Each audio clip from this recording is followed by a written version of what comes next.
Morning everybody, welcome to the fourth episode of NovELTies, the life of a teacher researcher. Now I'd like to start off this week with some good news.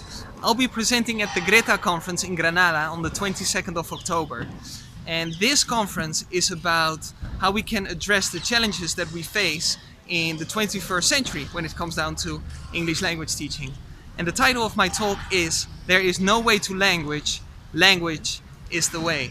And so I'm very excited about this. And apart from that, I would like to thank you all for the lovely comments and messages that I've received. They've all been great. I got a great comment from Patricia, who said that when she actually started teaching, she was so worried about the input and making the input clear for the students that she actually forgot to give the students some time to talk. Now, this is not only something that happens to teachers in the beginning. It also still happens to a lot of teachers right now, where the teacher just, stands in front of the class, gives his knowledge away, and then accepts the students just to understand it and apply it. This obviously does not happen because it lacks conceptual understanding. And it is called by Lagerwaard the tool for result principle, where we just give information away and students try to apply it. But there's no really thorough understanding about it. Apart from those lessons, what I observed when observing other teachers was that apart from this traditional teaching style, there were also teachers who were trying to create real-life situations to make it more meaningful for the students. But at the same time, this did not really engage all of the students. And so what I started looking for was a way in which we could engage all the students. And like I mentioned last week, what worked for me and what I would like to share with you is that we can all try to use some sociocultural concepts, which is related to the sociocultural theory from Vygotsky.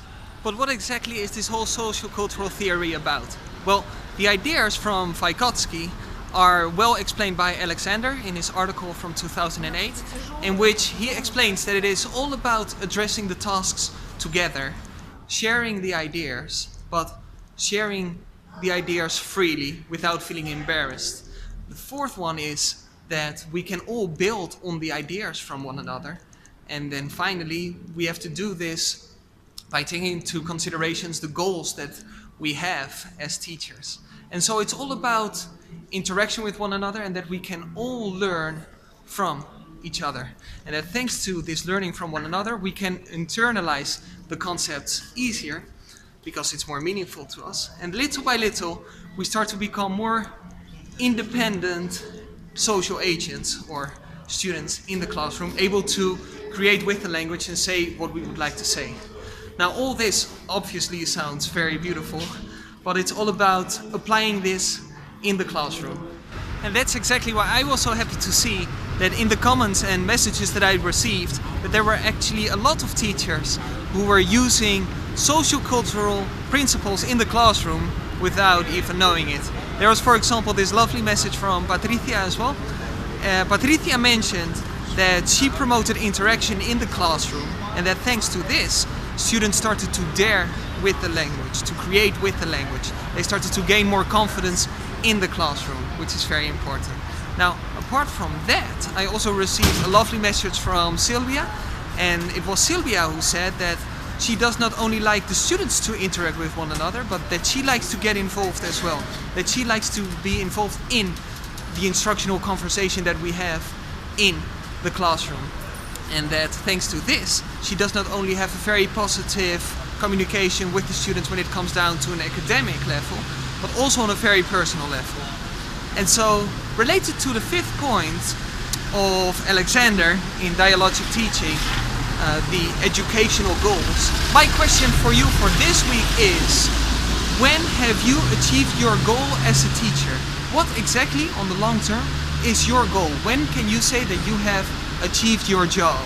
So feel free to comment either on Facebook at NovELTies Vlog, on Instagram at The Teacher Researcher, on YouTube The Teacher Researcher. Feel free to subscribe, and let's all try to become those teacher researchers. Now, it's my time to put in some work, because in 9 days I will start implementing and carrying out the research, so I'm very excited about that. Have a lovely week, take care, and remember that a great teacher never stops learning. Take care.